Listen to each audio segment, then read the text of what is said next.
Sithanda ukubingelela abalandeli be-channel sesichazela amaphupho igama lami ngohlengiwe Isibongo wami Othoka. Namhlanje nesifiso ukuthi ngeke ngichaze nje ngofish ukuthi kusho ukuthini uma uphupha ubamba ufish, kusho ukuthini futhi uma uphunyuka, kusho ukuthini futhi uma ubona ulimele, kusho ukuthini futhi uma nje ubona nje.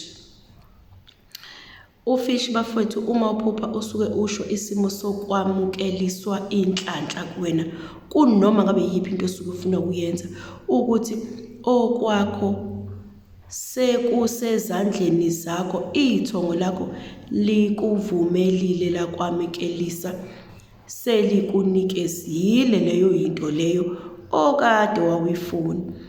Isimo sokuvuleka kwezinhlanhla kuwe sisuke sekuyisibusiso kuwe ukuthi noma ngabe yini ozoyenza ngaso isikhathi ozoyithinta izokwenzela inzuzo noma uzokwamukela okuthize ngakho. Ufish loyo. Ufish utholakala emfuleni. Uma uphupha umfula bafowethu, ikhaya labantu labo abaphila emhlabeni base bayadlula, baya kokhokhobezi babo, noma abanye badlula baba sesigodini zosizi ngezigaba zonke ezihlukene zokulungiselwa kwabo. Amanzi lawo, ngabe imoya, ngabe abahamba bexabene abadinga inhlambuluko, amanzi nemfula. Njengoba ngakachaza ukuthi amanzi, uma amanzi ayidama athulile, kusho ukuthi ikhaya lalingenamsindo, kodwa izinto ezazenzeka phakathi kubona zazihlula ukwenza, zazibabazisa mase zibanjwa noma sezitholakala ezingezazo kwamalunga athize asuke ephilile kulelo khaya. Kube ngabe kuthiwa impophoma, kusho ukuthi ikhaya lelo elalikhaya libuye libe nomsindo, kodwa khona kunjalo babephila kulabo bantu futhi lelo khaya labantu abachithekayo. Ngakuchaza-ke bakuthi ngenzela ukudlula ngisheshise, kuzoba ulwandle. Ilapho konke imifula ingenela khona elwandle, lapho kuthiwa ikokhokhobezi emndenini oyizwi lokuqala kulaba asuke bedlulile emhlabeni. Ingakho uma ulibona kuthiwa abantu abadala, ingakho uma ubona umfula kuthiwa abantu bakini bafisa ukuhanjwa uyobalungisela, uzobahlambulule, wenze zonke iy'nhlambululo zakhona, ubagezele, ulungise ngisho imimoya phezu kwabo. Nakanjalo nolwandle, yilapho suke kuyisigodlo esikhulu noma indawo lapho kuphethwe khona yonke imindeni eyaphilayo esikhathini esidlulile. Nalesi sikhathi osuke usiphila manje, usahamba nje kuqhubeka, kuyinto engami isuke iphakama phezu kwakho wena, ukuthi okhokhobezi bakho bakhumbuza ngekhaya lakho ukuthi lapha wena wadalela ukuthi uyolungisa izinto.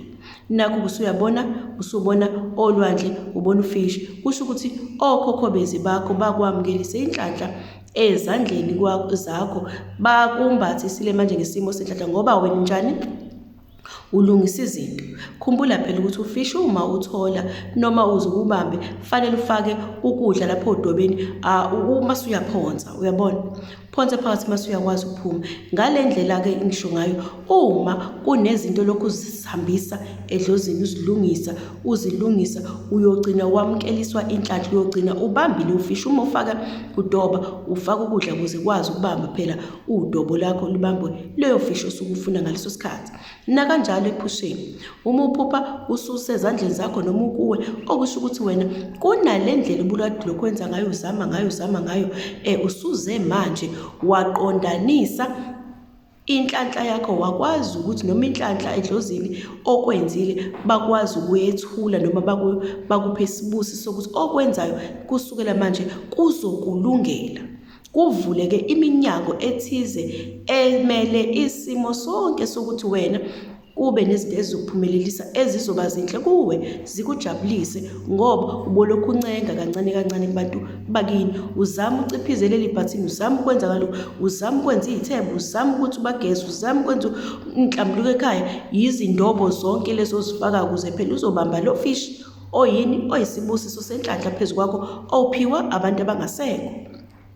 Ufishi-ke loyo bafowethu, ake ngisho kanjena-ke, nawo ufishi wakho usuyawubona-ke uyaphunyuka ezandleni. Okusho ukuthi uthi uyawubamba mase uyaphunyuka, okusho ukuthi obukade ukwenza noma okwenzayo uke ukwenze edlozini lakho kungafiki kugcwale phama, kuthi kube ukushoda. Mase kube ukuthi mhlawumbe ake ngilinganise kanje, wenza umsebenzi wavele wenzela ugogo wakho, washiyo ukwenzela umkhulu wakho.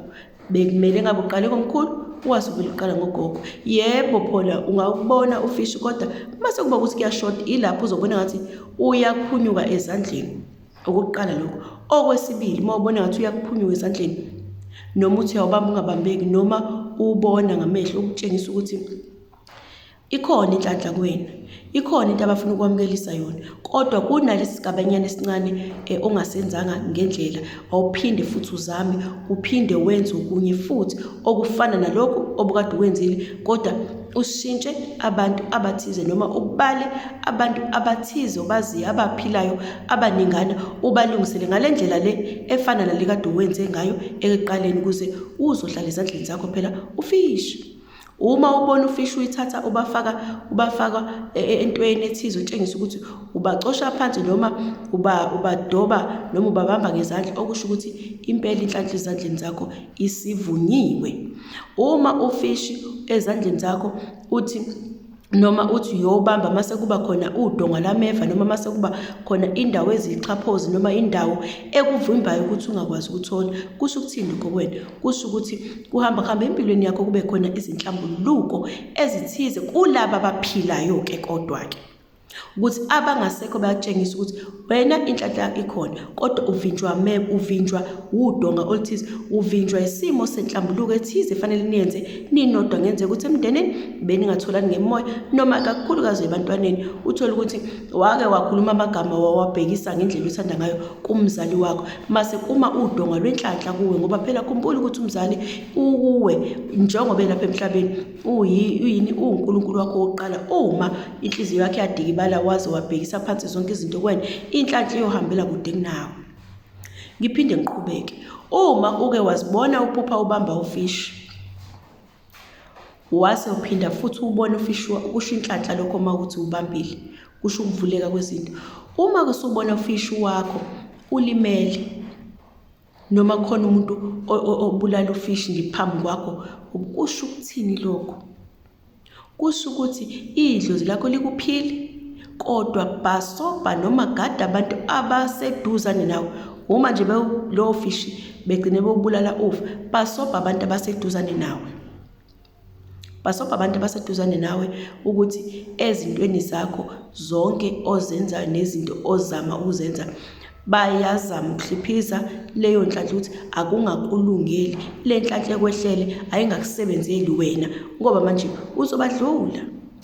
Uma nje ulimele, okusho ukuthi bazama ukungena esikhaleni sale nhlanhla noma salento ekusebenzelayo bayone, ingakulungeli, ugcine uwumuntu nje ongenayo inhlanhla, usubamba lokhu kuhliphizeke, basuke bekonela kunalokhu ukuthi ikusebenzele into, ugcine nawe usubonsela into engathi ngeke izingisebenzele, basuke beganga ngenhlanhla oyiphiwe abangasekho. Kanti masuyinikeziwe usuke usuyinikeziwe, okubi ukuthi make baze bawubulala ephusheni, uyaphelelwa ngisho na umsebenzi.